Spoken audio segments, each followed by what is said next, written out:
Well, hello everybody again, and welcome to the final in this series of 3 lectures entitled Suicide, Meditation, and Anti-realism, 3 Problems in the Study of Early Buddhism. Just before beginning, I'd like to say again, these lectures are made possible thanks to the support of the Dhammachai International Research Institute. We're grateful to them for the support of the OCBS and all of our teaching activities.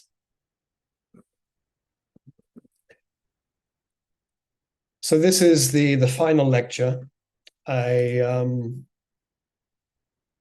lecture is called Anti-realism, and the point of the lecture which I wish to get at is a certain position in some very old Buddhist texts which suggests that the world which we experience, which we perceive, think about, is not objectively real beyond our thoughts.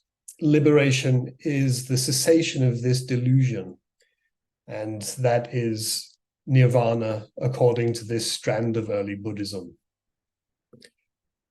Before I get into these subjects, I just would like to go over some of what I've said so far, tie up a few things that I've said, introduce what I'm going to say today, and just have mention a few more general issues, which I suppose I presuppose, I would say, in my approach to the study of early Buddhism. So just let me say a few things about intellectual history and progress in Buddhist studies. These lectures, as I'm presenting them, are an exercise in the history of religion. So they are an exercise in intellectual history, although I suppose that might give the wrong idea. It's not as if this is a study of dry ideas. It's not that I'm doing philosophical history here. What I'm trying to do is explore ancient thought worlds, the thought worlds that existed in early Buddhism. The history of religion, I suppose more generally in this sense, is a study of how we human beings have fashioned sacred meaning over time. How does this happen? How do we create sacred meaning? How do we deal with concepts of ultimate meaning? So the history of religion is exploring and trying to understand the movements, all these movements that have happened in the long, distant past of humanity about sacred meaning. Intellectual history, it sounds a bit dry. Really, you could also, I suppose, call this the spiritual history of mankind, looking back into what matters the most, into what people have thought about the world. So I'm aware that in doing this, I'm standing apart from religion as somebody outside it, looking into it. There is obviously the issue of outsiders versus insiders here. This is obviously an Enlightenment perspective, by which I mean the Enlightenment as defined in the modern West. I think in recent scholarship on Buddhism, this type of academic work has been problematized, especially since Edward Said and the Critique of Orientalism. The Orientalist critique, which has been taken very seriously in Buddhist studies, is a critique of what is perceived to be a power move by people doing intellectual history, looking at the history of Buddhism and saying things about it which exercise power over the people that are actually within the religion, involved in the religion, believing in the religion and transmitting it. So the Orientalist comes along, the Orientalist claims to know more, claims to know better, and puts the indigenous believers in their place. That is sort of what the Critique of Orientalism says. So I think this critique has been taken very seriously, but what to do with that? Does this mean we can't do early Buddhist studies at all? Who would we say is an outsider now anyway? Buddhism is a missionary religion. It always has been since certainly very early in the 4th century BC. So who is a Buddhist and who isn't? Who is an outsider? Who is allowed to make statements about Buddhism and who isn't? I think nowadays that we make too much of these issues. Anyway, I think we've been here before. We've been here before with biblical scholarship and the recent history of, this is a major theme of the Enlightenment, people starting to study the Bible historically. And the critique of that is that it will undermine belief, it will undermine religion. That might have happened to some degree. We are now living in a supposedly more secular world, but Christianity has not been fatally wounded by this. And I don't think anyone from within the religion, from whatever school of Buddhism they belong, I don't think this is going to affect how they imagine their belief, their practice. So what I'm trying to explore here, putting aside the Orientalist critique, is going back to the beginnings of Buddhism, understanding how this creation of an entirely new mythic world, this entirely new world of the imagination, how did this come about? This is still an extremely powerful intellectual force, a powerful spiritual idea. You only have to go into any Buddhist temple, any Buddhist center, even in the West, and look at a Buddha image. The Buddha image encapsulates certain things about the meditative beginnings of Buddhism. The Buddha image, which presents the Buddha as fully embodied but perfected in his meditative attainment. So how did people have this idea? How did they come up with this remarkable image of human perfection? That is broadly what these lectures are trying to achieve, trying to understand this, the process at the beginning that made the whole thing possible. So the question I'm really asking is building on Richard Gombrich's book, 1996, How Buddhism Began, and extending that line of research. Maybe a more fundamental question would be why Buddhism began. I think that is a bit more tricky. It's more a question about motive. I will not really touch on it here. I'm really looking at the how. What were the processes of thought, imagination, interaction, working out ideas, debate, preaching, etc. All of the things that went into the creation of Buddhist ideas. So in the first lecture, I mentioned two understandings of how. One is to sort of accept the traditional story about Buddhism, but rationalize it, strip it of the supernatural and mythic elements, and say, well, basically, there was the Buddha. He was a historical person. He had all of these different ideas, different meditative attainments. He taught all of these things after he worked them out. He inspired a certain following, and that's how it all started. The other approach to that, which is common in academia, I noted in the first lecture, is just to say, is to be skeptical and say, that is indeed the traditional story, but it's just a story. And we can't really know anything more than that. We just have to accept it on the level of as a story.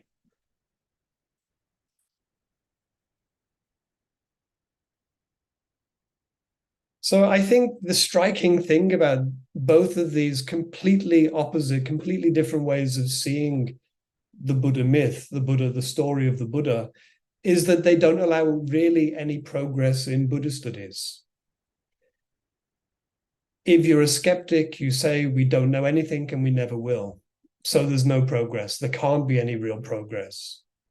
But on the other hand, if you accept the tradition, and it means that you basically know what has happened already, and you just have to fill in the details.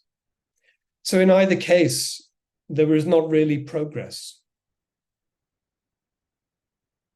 So hopefully I've been able to show in some of what I've said that we can rethink things, we can look at the ideas in the text again. The texts are in fact extremely difficult, and they will require certainly a lot more pondering and investigation before we understand them. So that is how I see it, but I suppose a critic might say, well, we've had these texts in Western, the study of Buddhism begins in the West in the mid-19th century. We've had the text basically since the late 19th century. We've been reading them for over a century. We've been reading the same material. So how on earth can there be any change? How can there be progress in Buddhist studies? I remember about 25 years ago when I had finished my undergraduate studies and I was thinking of continuing in graduate studies and wondering what I might focus on. So I went to see a very famous professor of Buddhist studies and said, well, what would be a useful thing to look at? What needs research? And that famous professor said to me, well, the suttas are pretty much done, but the Vinaya needs a lot of work. So that, I suppose, isn't too bad, 50% right. The Vinaya does need a lot of work, no doubt. But I also think that the suttas need much more work than people appreciate. The suttas on their surface level seem very simple. Their literary form suggests simplicity. They're very repetitive. They're made up of many different lists, which are quite easy to learn by heart. The lists get repeated ad nauseum. So you hear the same thing again. You read many texts in which the Buddha says something about the 5 aggregates. You hear this terminology so often, this Buddhist hybrid English, that you never ponder to think, what does the word aggregate even mean? So I think we get lulled into a certain sense, certain assumptions about the simplicity of early Buddhism and the simplicity of early Buddhist teaching. What I have tried to do so far in these lectures is to look more deeply into certain aspects of the early texts, which I think are a bit more complicated. So one important thing is the historical background, which seems to me to be fading away as a concern when people study early Buddhist texts. The other thing which is often very much overlooked is implicit meaning. Reading in between the lines, understanding the subtext, the context of what is being said in a dialogue. And then there are what I've called the outliers, the things which stand apart, are very difficult to understand because their content seems so different. So progress to me can be made if we pay more attention to these different factors and really rethink things. A long time ago, when I was a teenager, I saw a documentary about the American physicist Richard Feynman. And he explained what his approach to his work in physics was about, which was, he said something, I can't remember exactly, something like, all we do is formulate new ideas, test them against the evidence, critique other ideas, and try to get a better understanding. Now, I had no idea until I went to Oxford. I studied under Richard Gombrich. And of course, this is exactly the epistemology of Karl Popper. The approach to science is to formulate hypotheses based upon the evidence you have. A better hypothesis is something that explains more. A better hypothesis is something which shows faults in what hadn't really been noticed so far. So that is the spirit in which I am approaching progress in the study of early Buddhism, trying to formulate a hypothesis which will explain more, show other problems that haven't been noted, and therefore advanced our understanding in terms of giving a better overall picture of early Buddhism in these very complicated texts.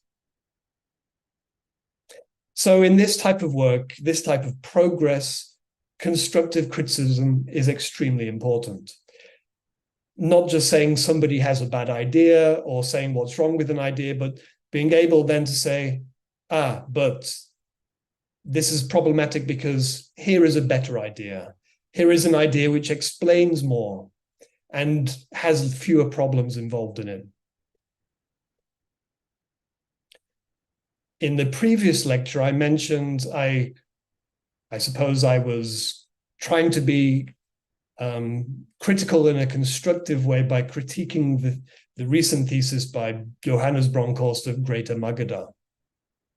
So I think this is a thesis that doesn't explain enough and has too many problems to be generally accepted as constituting progress in Buddhist studies.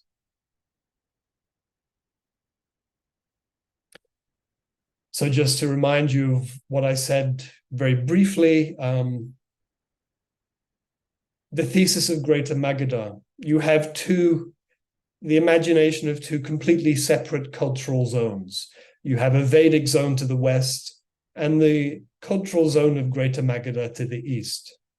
The Buddha, Mahavira, teachers like that, heterodox teachers, so-called, belong to the general culture of Greater Magadha. Ideas such as karma and rebirth, liberation, and practices such as asceticism, renunciation, and meditation, they all come from Greater Magadha. They're nothing to do with the Vedic Brahminic world. I think this is problematic immediately because when we actually look at early Buddhist texts, the Buddha is apparently more or less unknown in Magadha. And what early Buddhist texts say about ascetics who are well known in Magadha seems to suggest that they've rejected the idea of karma, rejected the idea of rebirth. On the other hand, Buddhism in the early texts is set mainly in the kingdom of Kosala. And there is a direct line connecting these early Buddhist texts with some of the early Upanishads, which are set in the same part of the world. Certain parts of the Brihadaranyaka Upanishad, and then continuing into the early Buddhist canonical literature, the idea of karma and rebirth is taken as accepted. It's formulated in the early Upanishads, it receives greater elaboration in them, and then the idea is worked out, promulgated, expanded in early Buddhism. So I'm trying to propose Buddhism as a religion of Kosala, sharing the specific intellectual and spiritual concerns of that world in the 5th and 4th centuries BC. My claim is that this is a better theory of early Buddhism. One aspect that I didn't mention in the previous lecture is some to do with the language of early Buddhism. The generally accepted theory about the language of early Buddhism depends on assuming that the Buddha and Buddhism comes from Magadha. So the idea has been put forward, generally accepted, that the Buddha must have spoken Magadhi, the language of Magadha, an Eastern dialect similar to what Ashoka spoke a century or so after the Buddha. The many problems with this thesis, not least is that there is no Buddhist text in Magadhi, not a single text. Every text, every inscription that we have are all in dialects of Pali until Buddhists start using Sanskrit. I think that is quite problematic. Pali as a dialect is also attested in the Ashokan inscriptions to the far west of India.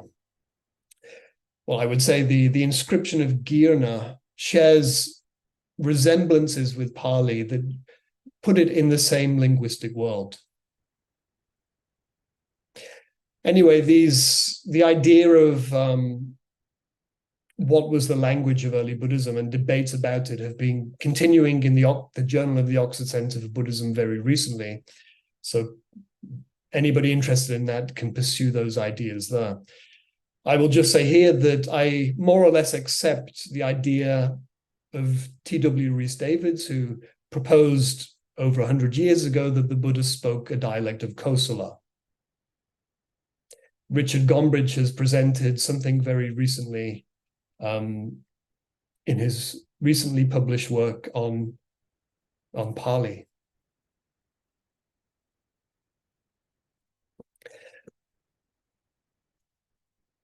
So the language,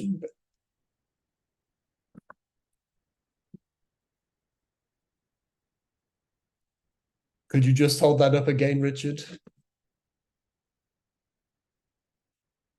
Buddhism and Pali. There we go. That is the book by Richard Gombrich recently, questioning some of the assumptions made about the language of early Buddhism.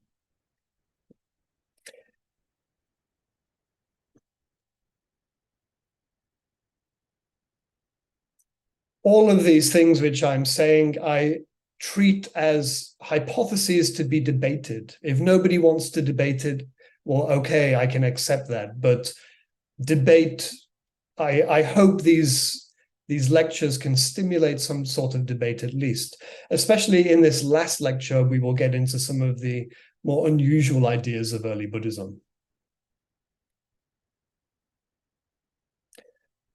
So this lecture is on anti-realism, and I'm soon going to turn to especially the Sutta Nipata, the last two books of the Sutta Nipata, the Atthakavagga and the Parayanavagga. Just to set them in context, what I have said so far, the understanding of early Buddhism, I believe is completely consistent with the Atthakavagga and the Parayanavagga. Both of these texts are extremely difficult and require a lot more research and thought. But the way I see them, I think they fit into this cultural understanding of early Buddhism that I'm proposing here. So Buddhism is a religion of Kosala.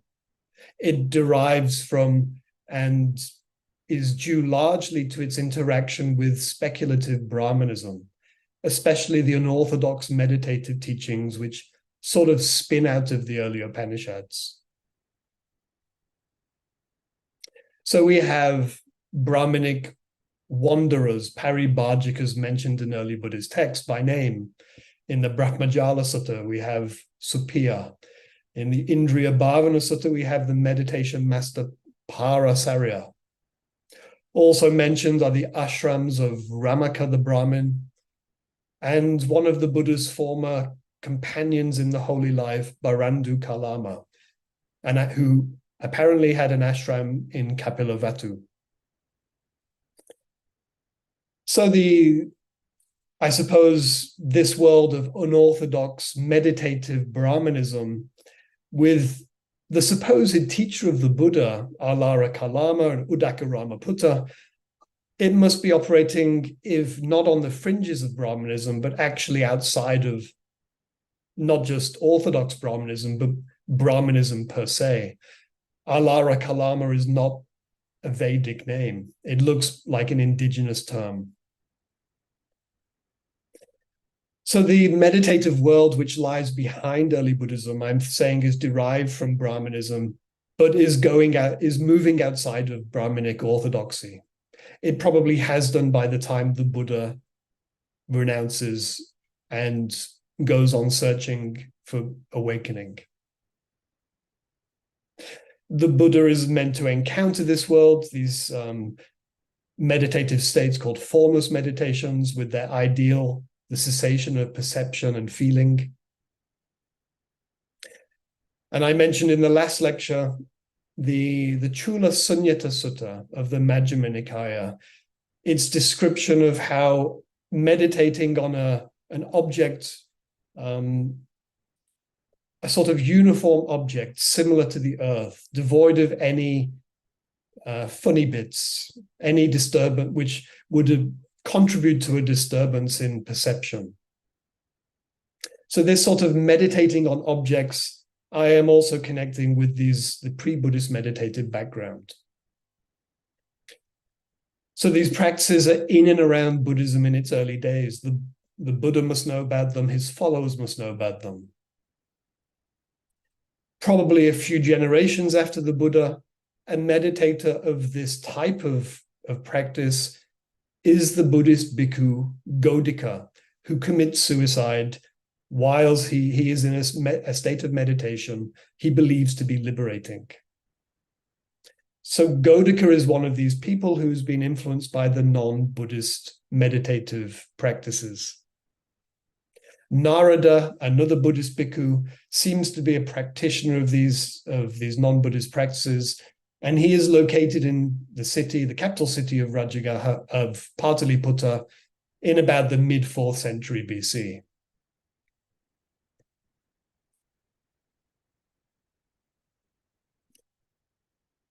So the other final thing I've been saying about the Buddhist interaction with the non-Buddhist world is that these practices and ideas are not just accepted by early Buddhism.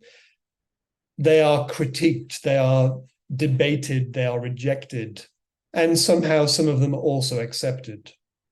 So the Bhikkhu Sati, in a famous exchange in the Majjhima Nikaya, the Bhikkhu Sati has this understanding of this essentialized understanding of consciousness that seems to be drawing on Upanishadic teachings. He is criticized by the Buddha. The meditative practices related to the early Upanishads, as I am presenting them, are also critiqued. So what was the critique of these practices? What is the critique of meditating on objects? One of them comes from the Indriya Bhavana Sutta, the last sutta of the Majjhima Nikaya. And this sutta rejects the cutting off from the world, cultivating inner concentration, and says you might as well be deaf and blind. In place of that, it presents sort of mindfulness exercises of how working with how you perceive the world. Another important text was the Sanda Sutta of the Anguttara Nikaya, which explicitly criticizes these meditation on objects related to the non-Buddhist type of meditation. It rejects this practice and proposes a different type of practice with no objects. Instead, focusing on the abandonment, the getting rid of certain psychological hindrances which prevent the development of meditative states.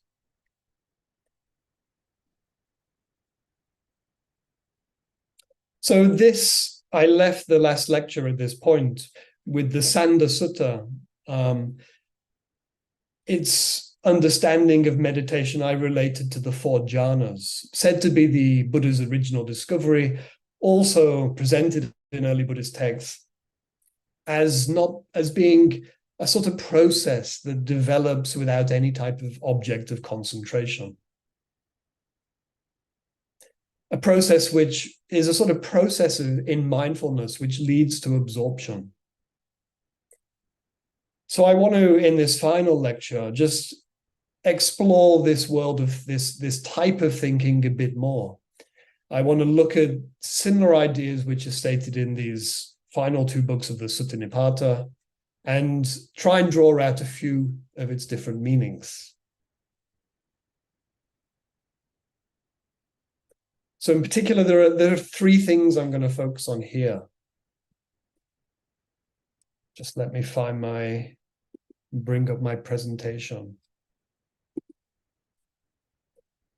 I will just share this with you.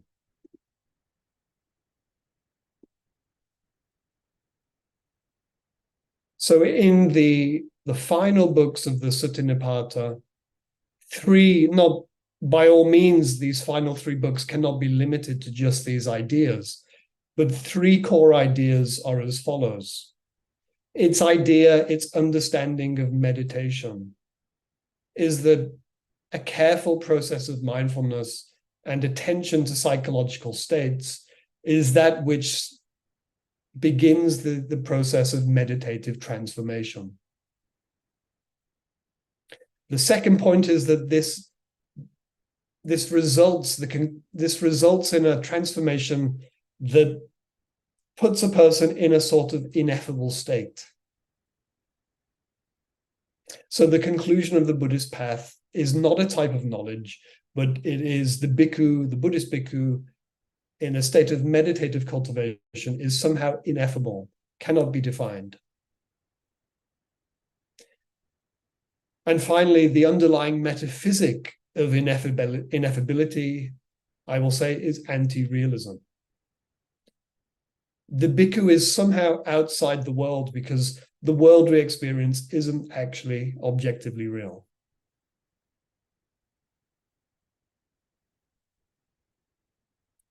So these are the 3 ideas that I'm going to get from the final books of the Sutta Nipata. Before I move on to that, just let me mention some of the past scholarship on these final two books. Books 4 and 5 of the Sutta Nipata, the Atthakavagga and the Parayanavagga.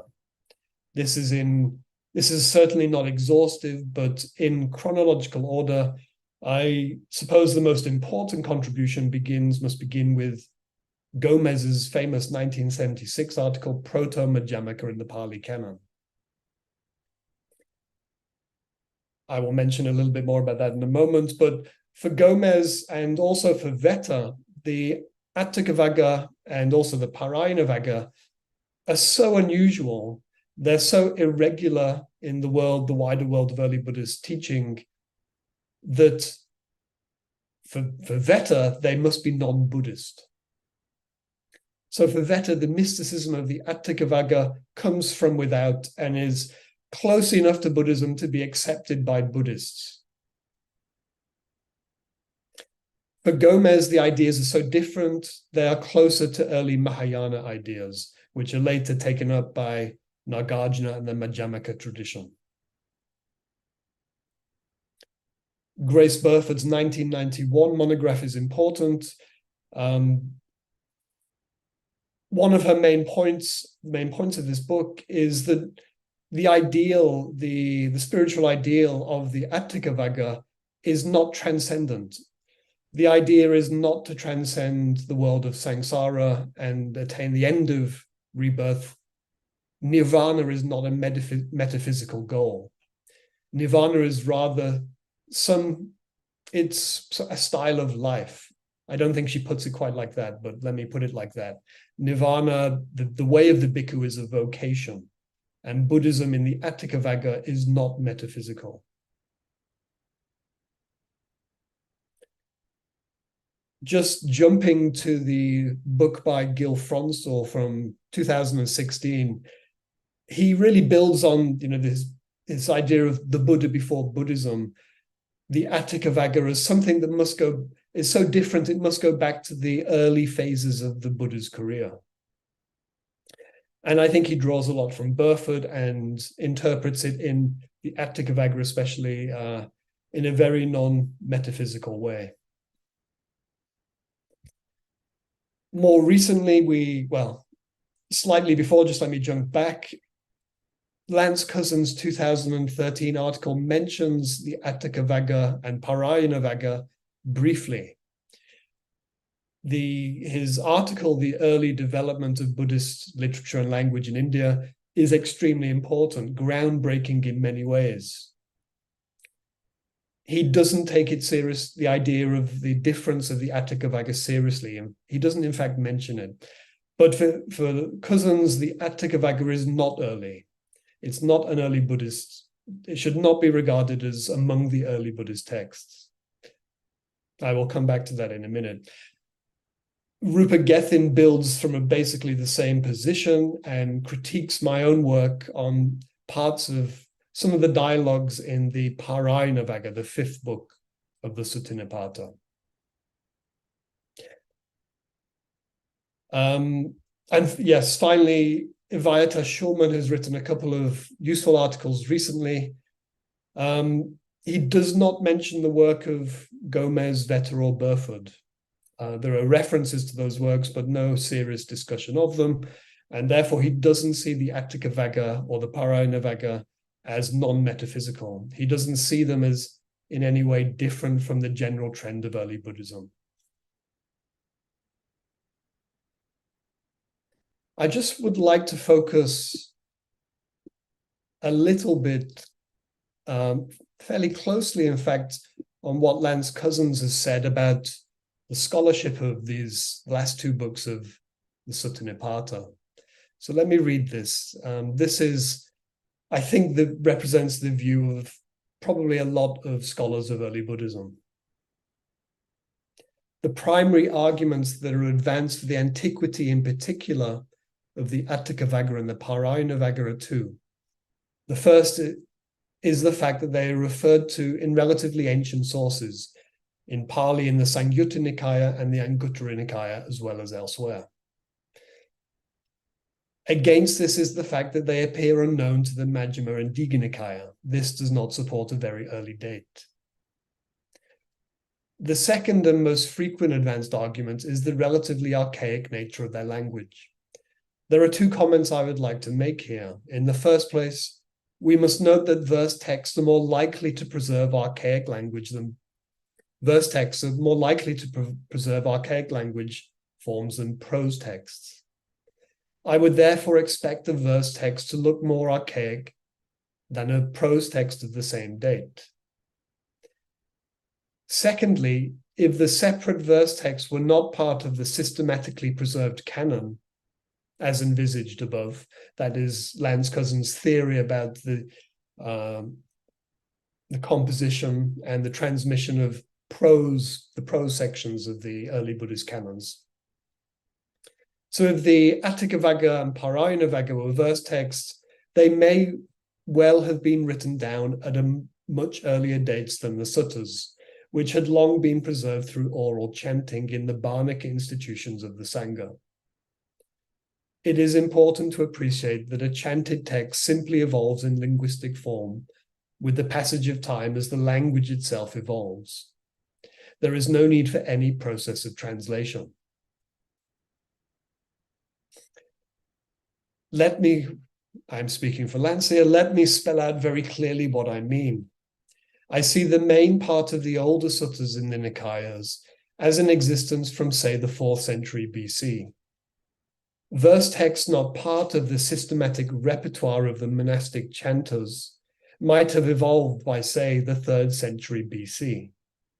Precisely because they were not part of that repertoire, they could have been written down at an early date and would then be subject to the uncertain vicissitudes of manuscript preservation at a time when methods of looking after written literature were still immature.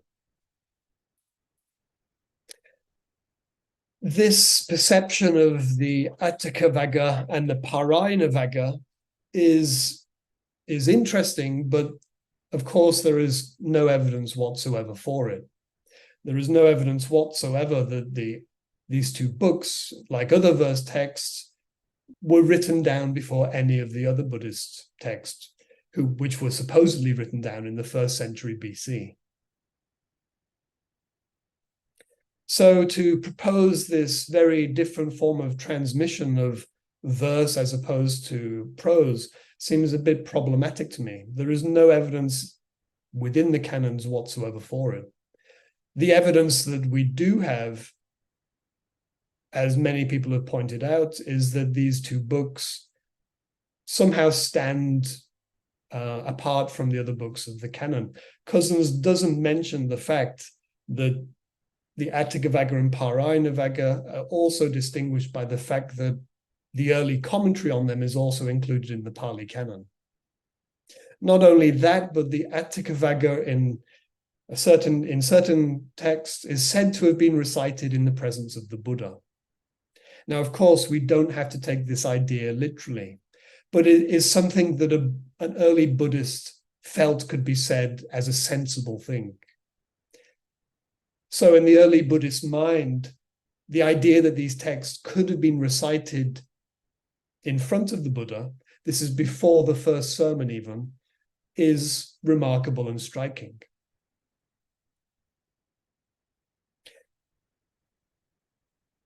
Finally, the point about the focusing on the relatively archaic nature of the language of these texts is something that we have to consider. But what this formulation by Cousins completely avoids is the fact that these texts seem to be very different. The content is different. For Gomez, the Atthakavagga and Parayanavagga are a sort of proto-Madhyamaka. For Tilman Vetter, they are not even Buddhist. So I don't think we can avoid these aspects. In fact, it is the meaning, the ideas of these texts which should be the focus of our research. I don't think speculating about when the texts were written down, what the nature of their language was or will get us anywhere. I think we have to dive right into the meaning and see what the texts are actually saying.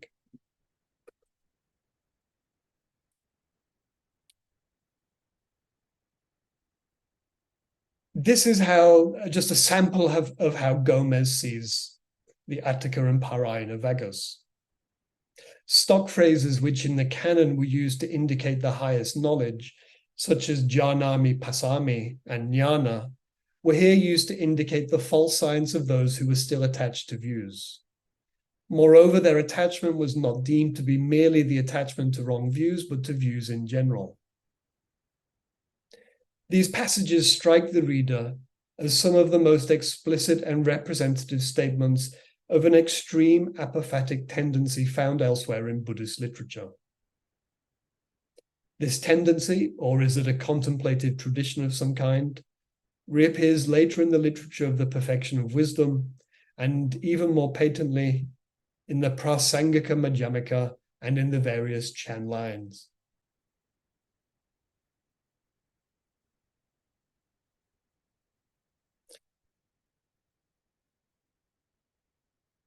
So I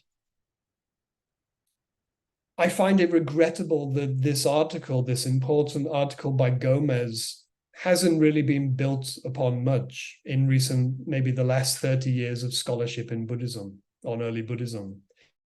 I think in the 1980s and 1990s, this line of research was taken seriously. There's a rich literature and research happening on these peculiar books. And now recently we just ignore the ideas and we focus on, arguing about the details about their language and transmission. So I want to get back to the ideas themselves. And I want to really, I suppose what I'm saying builds sort of upon Gomez's position. This is a sort of, in these texts, is a sort of proto-Madhyamaka. I will leave aside the position of whether this represents the problem of whether this represents the earliest Buddhism. That's not my point. My point is just that they present a coherent understanding of early Buddhist thought and practice. This coherent understanding is original and is different from the meditative mainstream of what I've constructed to have existed in the kingdom of Kosala.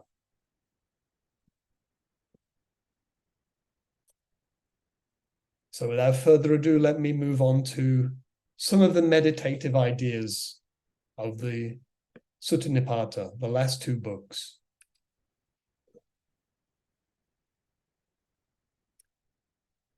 The Sariputta Sutta, the very last book of the Atthakavagga. Here we have the idealized version of the Buddhist path in the final few verses.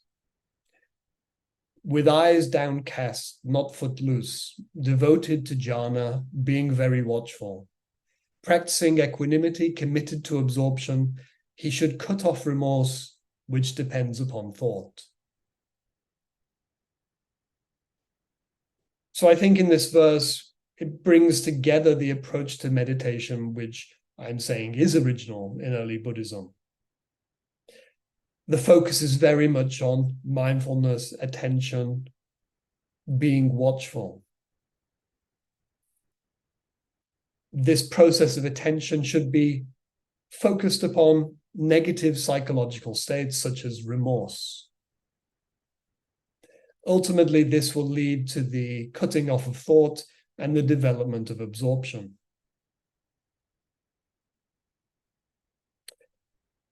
So just jumping to these next two verses, moreover, there are 5 defilements in the world, to dispel which the mindful one should train. He should overcome passion for forms, sounds, tastes, smells, and touches. Dispelling desire for these, the bhikkhu, mindful and with a well-released mind, investigating the teaching correctly at the right time, being one-pointed, he will destroy the darkness.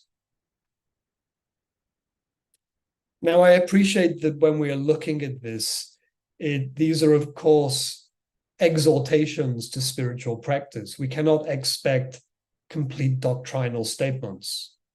But this approach to meditation, in terms of how it plays with these ideas to do with attention, mindfulness, and psychological states, is consistent in these texts. So if we move on to the Parayana, we find the Buddha giving teachings like this to an inquiring Brahmin. So the Brahmin asks the Buddha, how does a wise one cross over the flood of birth and old age, sorrow and lamentation? Explain this matter to me well, sage, as you understand it. The Buddha replies, I'll explain this matter to you, Metagu, which is without hearsay, since truth has been seen, understanding which, wandering mindfully, one will cross over attachment in the world. And I'll rejoice at that, great seer, at the supreme truth, understanding which, wandering mindfully, one might cross over attachment in the world. Whatever you discern, Metagu, above, below, across, and in the middle, once you ward off your delight in and clinging to these things, your consciousness will not remain in being.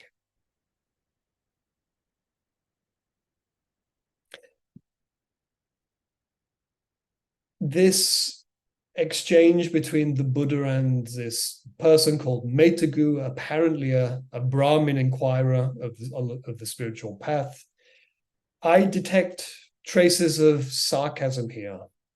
And it's hard to explain this fully, but the first few series of suttas, they're not called suttas, they're called pucca, inquiries. These first few inquiries, which make up the first few chapters of the Parayana, I detect a certain ambivalence and skepticism about the Buddha. So when the Buddha says, I'll explain the matter to you, and this happens a few times, the Brahmin retorts to the Buddha exactly what the Buddha has said. And in that, verse 1054, I detect a certain amount of sarcasm.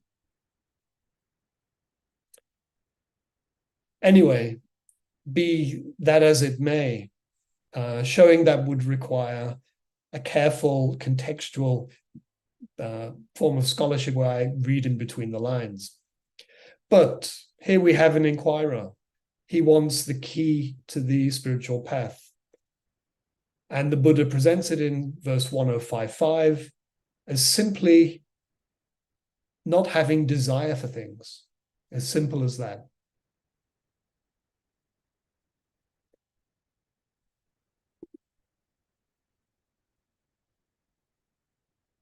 Now we have the same thing in the next chapter, chapter of the Parayana, where in the verse at the beginning, 1065, we have a Brahmin inquirer expressing, asking the Buddha to give the teaching by which he might attain liberation. So the Buddha says, I'll explain peace to you, O Dottika, which is without hearsay, since truth has been seen, understanding which, wandering mindfully, one might cross over attachment to the world. It's pretty much exactly what we had in the previous sutta. And therefore, maybe it might be slightly easier to see the sarcasm, I think, when the Brahmin Dottika replies to the Buddha, and I'll rejoice in that, great seer, the supreme peace, understanding which, wandering mindfully, excuse me for the typo, one might cross over attachment to the world. And the Buddha repeats the teaching. Whatever you discern, Metagu, above, below, across, and in the middle, understanding it as an attachment, do not fashion thirst for ongoing rebirth. So these teachings simple teachings on mindfulness, this is really all you get in the Atthaka and Parayana Vaggas. The Buddha doesn't elaborate any more than this. He says, don't have desire for things. Whatever you are aware of, don't have desire for them. Don't have attachment to them.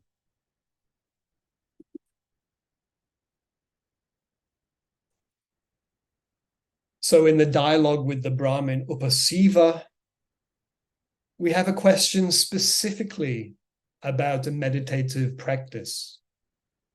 The Brahmin asks, I, Sakyan, alone and without support, am not able to cross the great flood.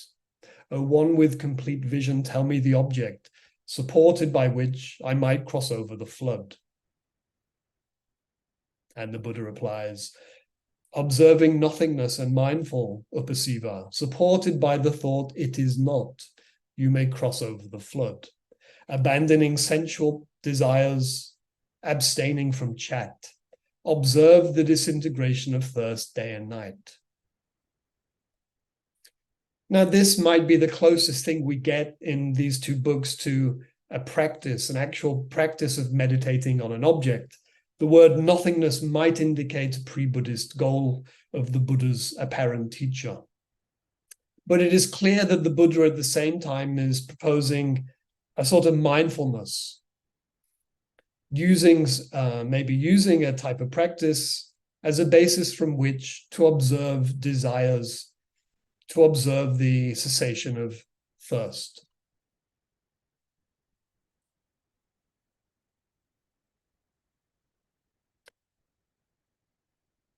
Now, in these two books, then, I just will briefly mention about ineffability.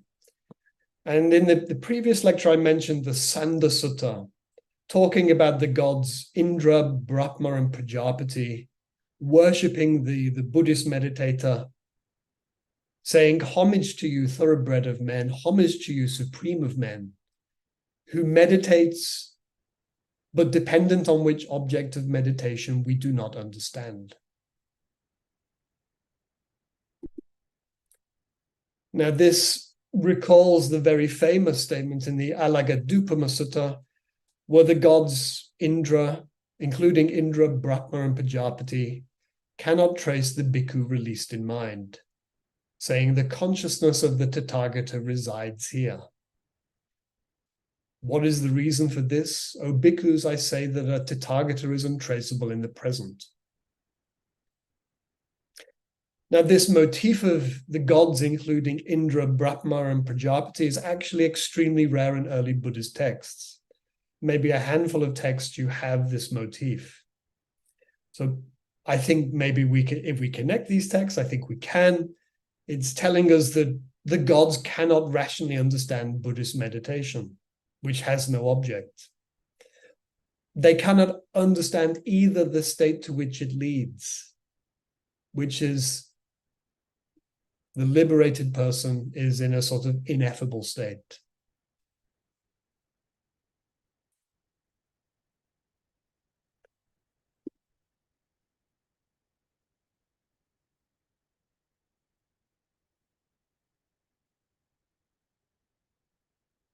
So in the dialogue with the Brahmin Upasiva, in verse 107.3, the Upasiva asks, just jumping to the second line, so what happens if he becomes cool right there, released? Would the consciousness of such a one still exist? This looks like a question of Upasiva is asking what happens to the liberated person. Can the liberated person be said to have consciousness?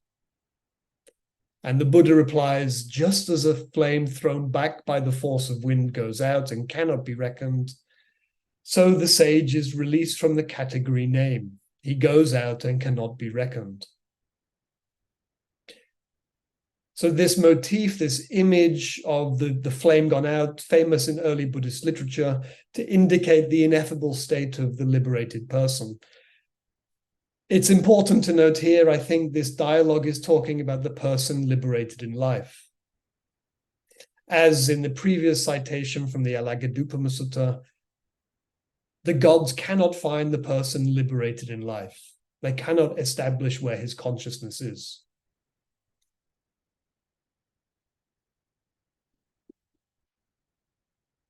So how this is presented as a teaching in the Atthakavagga is as follows in the Paramattaka Sutta. Not even the subtlest concept is formed by him here with regard to what is seen, heard, or thought. By what means might one conceptualize that Brahmin here who does not grasp at view? They do not fabricate, they do not prefer. They do not cling even to phenomena. The Brahmin cannot be inferred by virtue or vows. Gone to the far shore, such a person does not depend on anything. So I think very much like the material gathered together in Gomez's article, Proto-Madhyamika, this type of thought, focusing on the fact that the goal, the ideal of Buddhism, early Buddhism, is beyond conceptuality.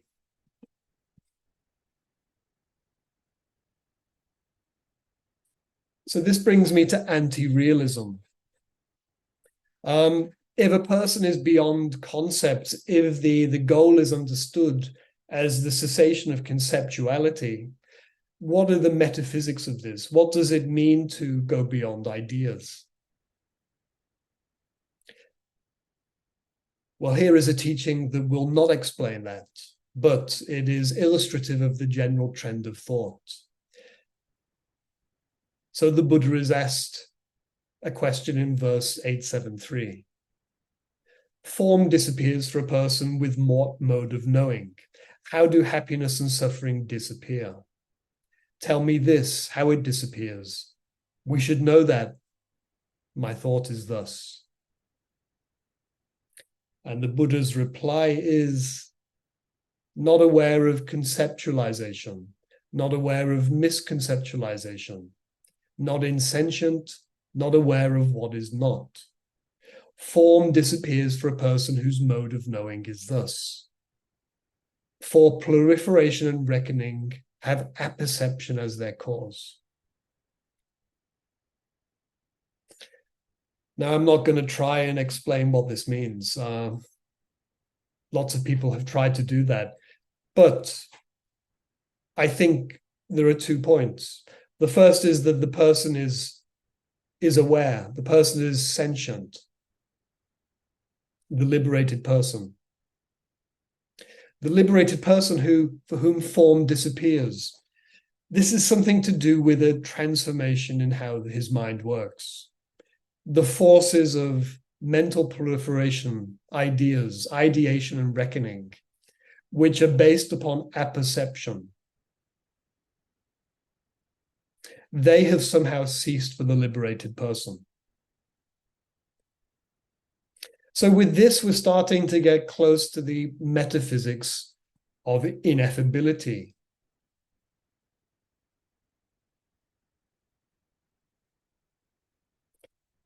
And I just want to draw this final statement from the Atthakavagga before I just conclude with some general points about anti-realism. Indeed, there are not many various truths fixed in the world, standing apart from apperception. Fashioning thought about their views, they proclaim a duality of things, what is true and false. What is seen and heard, virtue and vows, and what is thought. Dependent upon these, someone shows contempt. Sticking to his judgment, pleased with himself, he says, the other is a fool, not an expert.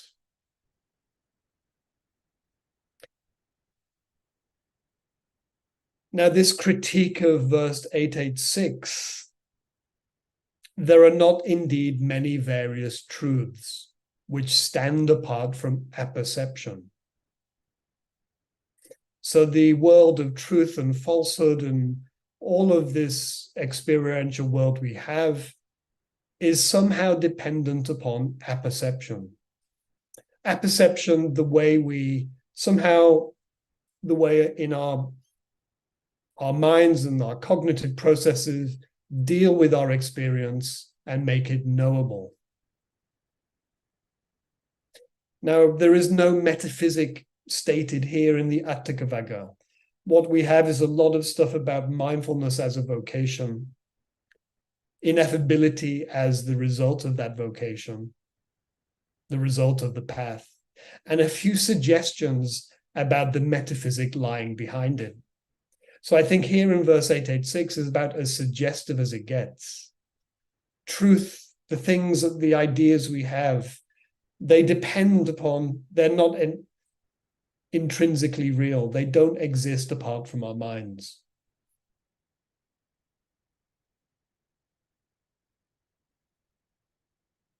So I just will finally say a few comments on how this is mentioned, how this is analyzed in the Brahmajala Sutta.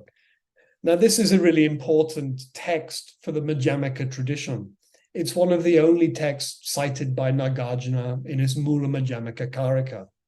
Nobody really looks at what the text is saying and what could Nagarjuna be getting out of this text to support his philosophy. Well, what we get at the end of the Brahmajala Sutta is a critique of views. The Brahmajala Sutta, of course, it presents 62 discrete views about either the past or the future. The text ends by giving, and it undermines not just views individually by saying something wrong with the way view formation works. This philosophy is very much in tune with maybe drawing upon the Atthakavagga.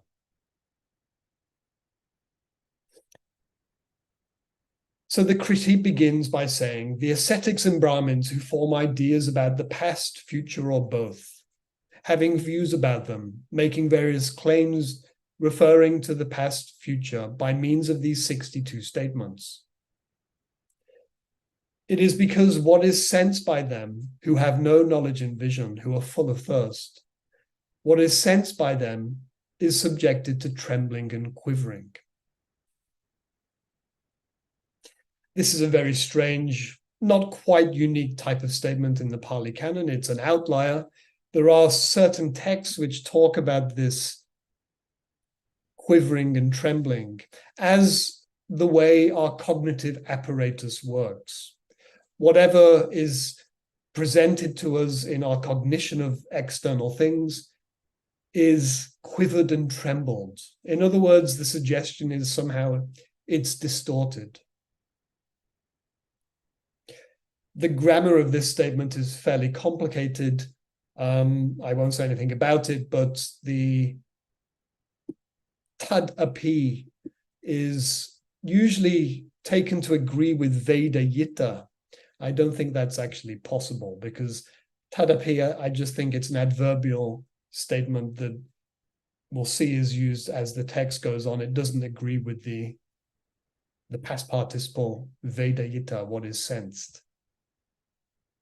So the problem with these people that have views about the past and future is that they depend upon their cognitive apparatus, and their cognitive apparatus, our cognitive apparatus, somehow doesn't work properly.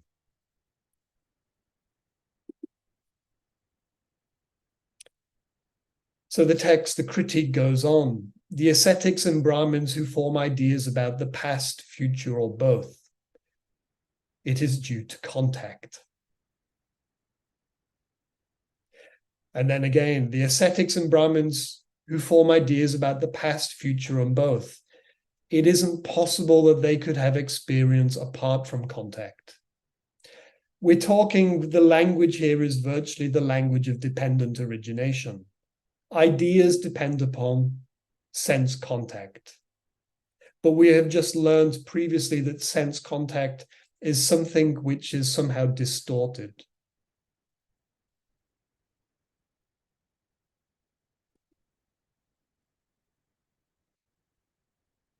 The text goes on to give the regular teaching of dependent origination. Ascetics and Brahmins who form ideas about the past, future, or both, all of them have repeated experience through repeated contact via the 6 sense spheres. From sensation, there is thirst. From thirst, clinging. From clinging, becoming. From becoming, birth. And from birth arises old age, death, sorrow, lamentation, suffering, depression, and tribulation. This is a very orthodox, apparently orthodox conclusion to the text, and it isn't making the main point, the main critique of knowledge. But that is then, I think this is, in fact, the text goes on to give the real conclusion. which is when a bhikkhu understands as it really is the rise, fall, enjoyment and danger of the six spheres of contact and the release from them, he understands what is beyond all of them. The task of the bhikkhu here, you can now, I think, maybe it is easier to understand the vocation of the bhikkhu as a process of practicing mindfulness. The bhikkhu must understand how experience works, how contact leads, how we apperceive things through our sense faculties, and how that is not something that gives us an independent depiction of the world. So you have to understand the contingency of our faculties and go beyond them.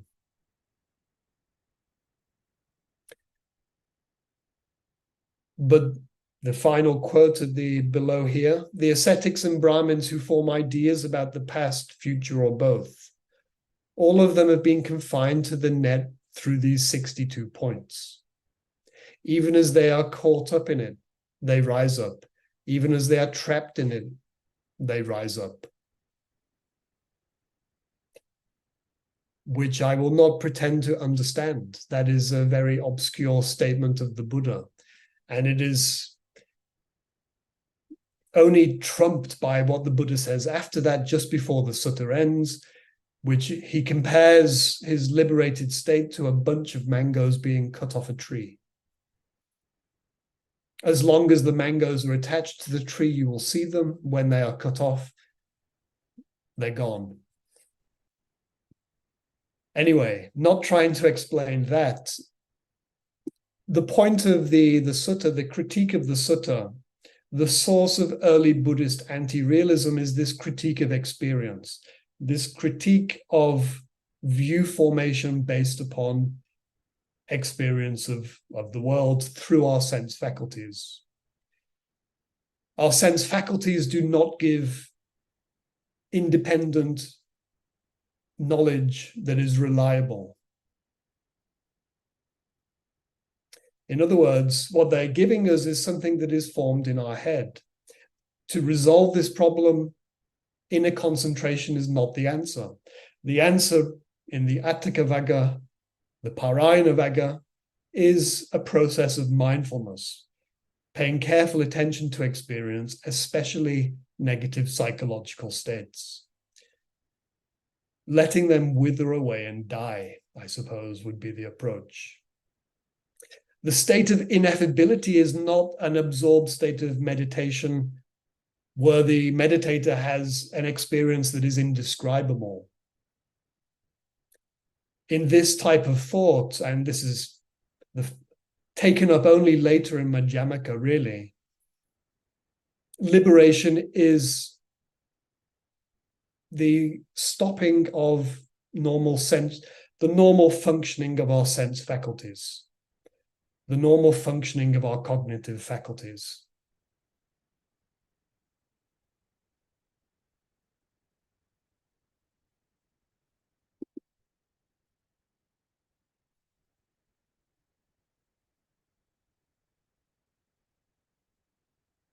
Okay, that is the gist of what I wanted to say today. I hope it has been somehow coherent. My overall perspective in presenting these lectures is that not just the historical background to where Buddhism has come from and what the resource used in the formulation of Buddhism, but also what are the original ideas that emerge from this process of debate and interaction. Ultimately, Buddhism is a sort of mishmash. I don't mean negatively. It is a drawing together of all of these different elements. And what we get out of that is this very diverse set of early texts, the Pali Canon and other Buddhist canonical literature. I don't think this could have happened without the expertise provided by the Brahminic element. So although there is critique of Brahminic types of meditation, critique of the speculative world that the Buddha comes from, that world gives early Buddhism all of the tools it needs to form itself as a religion. Brahmins were ritual specialists. They were myth makers. They were storytellers, poets, lawmakers. They had all of the tools needed to create something new. If you look at the thinking and the thought of the last books of the Sutta Nipata, they might be strikingly original, but I don't think it is enough. I don't think that is enough to form an institution, to form a new type of religion.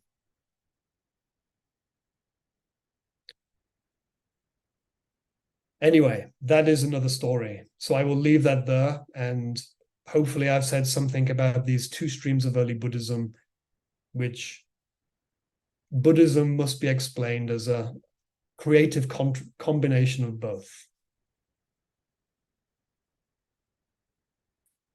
Okay, thank you. Maybe we have just a little bit of time for questions. Thank you, Alex. If you would like to ask a question, please use the raise hand feature in Zoom and I will ask you to unmute.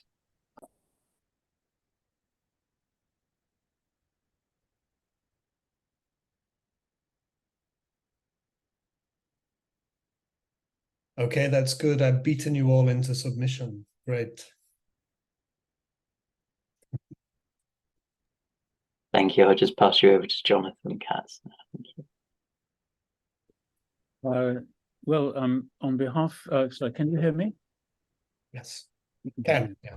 On behalf of your audience, Alex, and of the Center for Buddhist Studies, the Oxford Center for Buddhist Studies, and the Dhammachai Institute, thank you for the new insights that you've given us and the probing of important texts to challenge some long-held and some more recent views and opinions on the history of early Buddhism and its ethical and epistemological teachings. You have, as we've expected, made us think, and that is something for which we should always feel grateful. And whether Orientalists or Buddhists or both, we look forward to further discussion of these topics that you've raised and further ramifications in what I think will be some exciting forthcoming publications. And perhaps I may hope that our own journal will be host to at least a part of these. So may I ask everybody in a moment to unmute and transmit over the Akasha, if I may use a Upanishadic concept, our very grateful applause. Thank you, Alex. Thank you. Thank you very much. Thank you all for sticking with me and attending.